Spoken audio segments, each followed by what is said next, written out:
Every business is unique. But the ups and downs we experience as we launch and run our businesses are pretty similar. We're Harmon Brothers, the team behind Pooping Unicorns and other weird but successful video ads you've probably seen. We help businesses grow through unforgettable video marketing, and we're no stranger to tricky situations. In fact, we embrace them. The goal of this podcast is to show how your crappy circumstances could be the golden opportunity that leads to your next success. You're watching Poop to Gold. Welcome back to From Poop to Gold. I'm Benton Crane, your co-host and the CEO of Harmon Brothers. Today on the show, I am joined by Cassandra Shuck. Welcome to the show, Cassandra. Thank you so much for having me. I'm excited to be here. Yeah, absolutely. All right, let's get started, Cassandra. Tell us about your business. Yeah, so I actually have multiple businesses. Okay. I'm a serial entrepreneur and business investor. And kind of the thing that I most primarily focus on is actually investing in small business owners. Okay. So I have a suite of businesses from yoga studios to lactation cookie companies to marketing agencies to a little bit of everything that I actually give both money for and then actually my advice and investments and thoughts and kind of my business expertise. Okay. Is there some sort of theme or maybe let's call it a why behind kind of that whole suite of businesses? 100%. So most of the businesses that I own are actually female-led and female-focused. So Be it the studio that focuses on prenatal and postnatal yoga, the lactation cookie company obviously focusing on breastfeeding moms, and then my business coaching just in general focuses really on women, but more specifically women who have had past trauma and have had something they had to overcome. Tell us about the journey that brought you to where you're at today. Specifically, what was that poop moment that you had to overcome to get to where you're at today? Yes, totally. So I had a series of poop to gold journeys, I guess I could say. I kind of grew up in a poop situation. Both of my parents are severely addicted to drugs, both really mentally unstable. And I grew up in a house just filled with abuse, filled with physical, mental, and sexual abuse, drug addiction, just a really turbulent upbringing. So that was kind of my initial poop upbringing for 15 years. Goodness. And so that started just from young childhood all the way up through your teenage years. Yeah, so my earliest memory of any sort of abuse or anything outside of the normal was when I was 2 years old. I actually remember my father beating up my mom, and that was kind of where, I'm not going to, try to give it adult ideas to a child concept, but I knew something wasn't right, and I knew I didn't feel safe at that young age. And then my abuse journey really with my dad actually was, as my primary abuser, started when I was 5 years old. And it started really with more physical, being pushed, being shoved, being kicked, and then a lot of mental and then some sexual as I kind of got into my early teen years. Oh my goodness, that is that's the stuff of nightmares that you would never wish anything like that on your worst enemy. Yeah, no, especially a child. I think that's where, looking back now and having a child as well, I would do everything that I possibly could to protect her. Goodness. Okay, so that's what you grew up in. That's a rough start to life. Very much so. Where did you go from there? Yeah, so I actually dropped out of high school and still don't have my high school diploma at 15. Honestly, I thought it was probably safer and I would be the only way that I could actually feasibly survive as the abuse was getting more and more worse as I was aging. Because I was starting to push back. I was starting to kind of question authority, being that kind of rebellious teenager. That was really where things started amping up. So I dropped out of high school at 15 and actually tested and did my SAT test. It was through an advisor in school who said, maybe you should just take the test and see what happens. And I ended up getting a perfect score and applying to 6 colleges and getting accepted to 4 of them at 16 years old. You got a perfect score on the SAT at 15 years old? I did, yes. Holy smokes. Yeah, so I was like a C- student because I had other things to focus on in home. Uh-huh. I ended up getting a perfect score and then getting accepted to 4 of the 6 colleges that I had applied for. Wow. You are very gifted. When I apply myself and when I don't have really those external circumstances of home life, that was really what was drawing my attention away, is just the basic survival skills, not really, focusing on academics. Okay, so where did you go from there? Yeah, so I actually started college when I was 16 years old, got my bachelor's degree by 19, and got my master's degree by 21. And Wow. followed the kind of path of looking for love and affirmation from my parents. So I got the business degree. I went and joined the company that they would be most proud of and that they would like idolized, and kind of worked my way up in the corporate ranks for the first 8 years. When you started college, did you leave home? I did, yes. I completely moved out and never moved back in, never really stepped foot back inside that house. So the abuse stopped at that point then? The abuse stopped from my father. I really haven't had or really any conversation except one meeting in the past 20 years with him. I still didn't understand the relationship between my mother and her, just being very passive and not actually intervening with all of the abuse that I received from my dad. So I tried to maintain a relationship with her up until about 5 years. All right, so you start your career, you're doing corporate America. You mentioned you were trying to take this path that would make your parents proud. Talk to me about the dynamic there, because it seems like you had kind of already walked away from that, but it sounds like there was still some sort of ties of you wanting to make them proud. Yeah, there was still some sort of residual, just trauma in general, and some sort of love and affirmation that I didn't get as a child, that I thought maybe if I kind of succeeded in their eyes, I could feasibly get like, a gold star or a pat on the back, or, what you lived through was hard and we apologize, but you've made something out of yourself. So I was really looking for kind of, I like to say, affirmation in the wrong place. Because I was like, I'll do the thing that, looks successful on paper, has the 401k, has the company car, has all of those standard checks and balances in order for, someone to say, Cassandra, you did a great job, or like, look what you've overcome. And how did that work out? Didn't work out that well. Do not fit in the corporate structure. So I would be in a position for about 90 days and I would kind of get the itch to do something else, or, basically reorganize the entire marketing department or do another launch, or I needed something new, something innovative, something exciting. And it wasn't until about 7 years in, I actually started questioning why that was happening.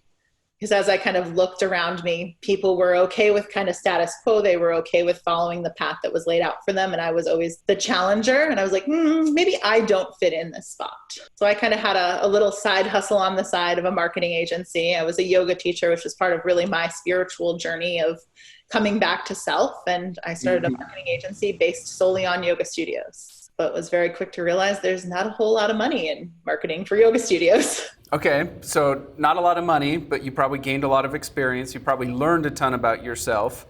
100%. And where did it go from there?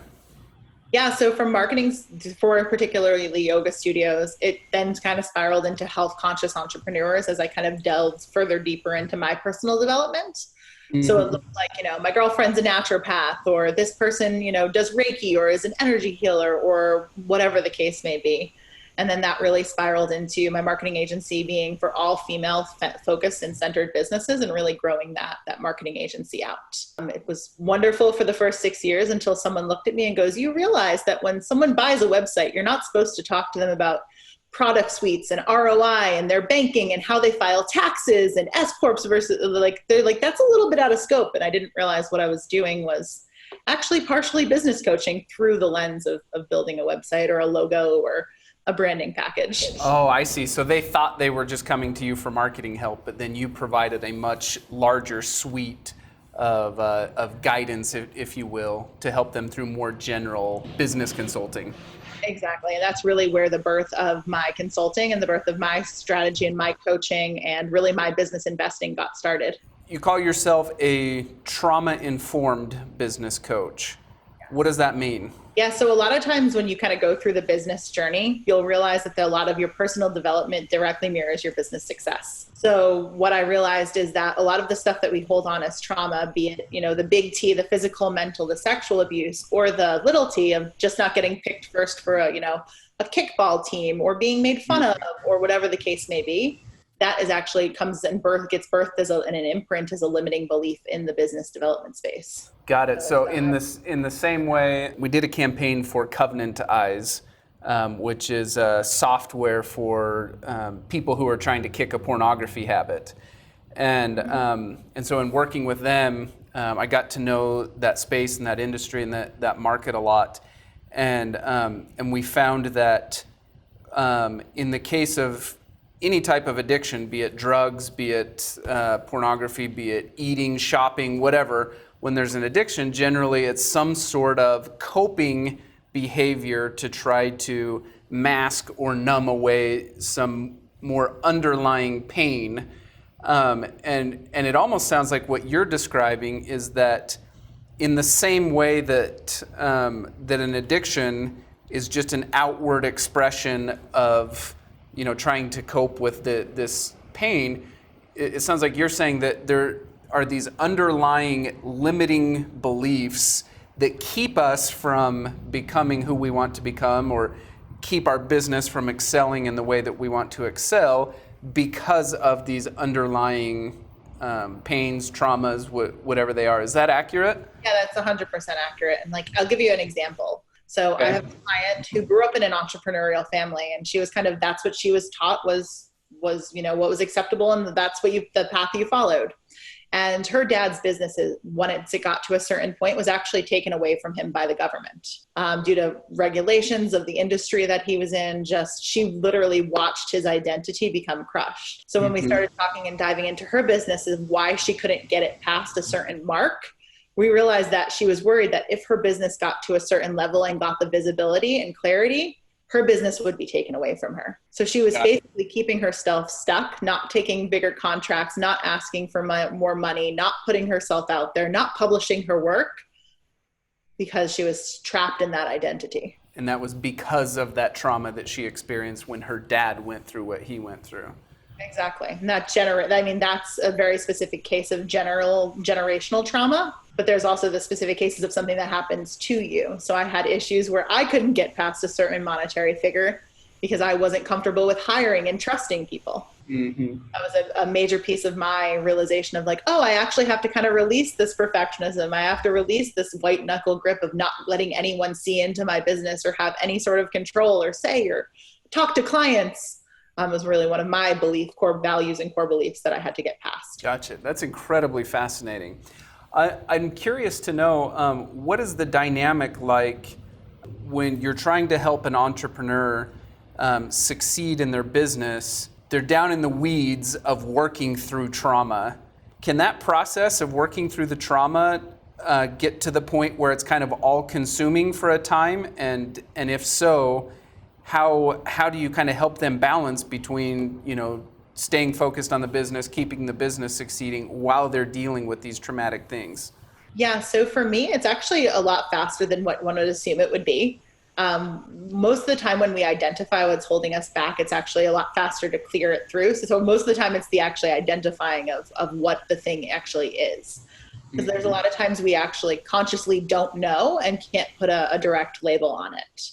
My whole goal is for you to not necessarily dissolve it completely, because I personally don't believe that you can dissolve trauma 100%, but I want you to figure out how to leverage it. So for her, that particular client, we were able to reframe that and say, okay, cool. I got to see a business in its success and in its fullest, and, him live out his passion and his identity. What can I take from that that'll actually help me carry out mine? I'll just do it a little bit differently, but where can I use some of that experience and really leverage it in my business? You've been at this for a few years now. If you could go back to day one, what are the 3 things you wish you would have known on day one? I think for me, one of the most important things would to be not be afraid to go all in. I was very conscious in dipping the toe in and kind of testing the waters, and really for me seeing if it was safe before I actually kind of followed what I thought I should be doing, or my intuition as to how I should grow my business. So really just kind of jumping in with both feet from day one would have definitely kind of pushed me forward a little bit more. And that kind of spirals into, the decisions that I made, the investments that I took, the people that I hired, really all across the board. One of the other things I would have done was probably hire the professional team faster. So okay. The accountant, the lawyer, the people that really can have your back in a sticky business situation, especially, as a business investor. I think I would have probably not been as cheap as it relates to that. Yeah, as young entrepreneurs, we always try to save money in the areas of, accountants and attorneys and stuff like that. And it ends up being things that just suck our time and focus or suck your money anyway. That's right. So I would have definitely swapped that. And then honestly, I think I probably would have maybe left the corporate industry a little bit quicker. I think I was trying to wait for, the ideal sign or the ideal time. And I don't really think, similar to if you've ever had kids, there's not really an ideal time to start a business. There's not really an ideal time to have a baby. That's right. Kind of diving in and seeing what happens. What does your perfect client look like? So my perfect client generally has done a series of work as it relates to spiritual and personal development, and then has a desire to grow their business and has tried kind of all of the standard things. So they may have tried the e-courses, and they may have tried the templates for that, you're supposed to just plug and play and drop into your business, and they don't understand why things aren't working. Because they really haven't started combining and intertwining who they truly are at their core with their business. What are your tips for entrepreneurs who are experiencing their own dark moments? They're going through their own poop journey right now. What's your advice for them? Yeah, so I like saying to zoom out and look at the 30,000 foot view and figure out and kind of peel back the layers of what you can leverage. Because there's a lot of parts in your story that you may think you're the only one. You may think you're completely alone, and it's something that is, fairly negative in your eyes, but it may be just the inspiration for someone else, or you're kind of their ideal client. Cassandra, it has been such a pleasure getting to know you. I'm so glad that you came on the show today. Thank you for sharing your wisdom and your story with us. It's a very touching story and very inspirational too. Yes, thank you so much for having me, Benton. Where can our listeners stay in touch with you? Yeah, you can find me on CassandraShuck.com, and I'm sure it'll be linked in the show notes. And it has kind of my all things internet hub. I have a podcast based on people that had trauma stacked against them when they started their business and how they overcame that. And I have different programs and different freebies and things on there as well. For our listeners, if you heard anything from Cassandra that touched you or struck a chord with you, make sure to follow Cassandra, reach out, learn more about her. And for any of you who are interested to know more about Harmon Brothers and what we do, of course, check out harmonbrothers.com. And otherwise, make sure to like, share, and subscribe. We'll see you on the next episode. At Harmon Brothers, we're known for what we call our hero campaigns. These are big nationwide campaigns for brands like Squatty Potty, Poopery, Purple Mattresses, Lumi Deodorant, and many others. What makes these campaigns special is that they've helped scale those businesses by tens of millions of dollars each. Now, companies reach out to us on a regular basis wanting a hero campaign. They want that type of growth, they want that type of branding, and they want that type of awareness. But the simple reality is, most businesses and entrepreneurs aren't yet quite ready for that level of growth. So we've built what we call a hero incubator that is designed to help entrepreneurs and companies prepare for a hero campaign and to be ready for the type of growth that they're looking for. The hero incubator starts with a marketing audit. We offer these marketing audits for free, and you can apply for one at harmonbrothers.com/audit.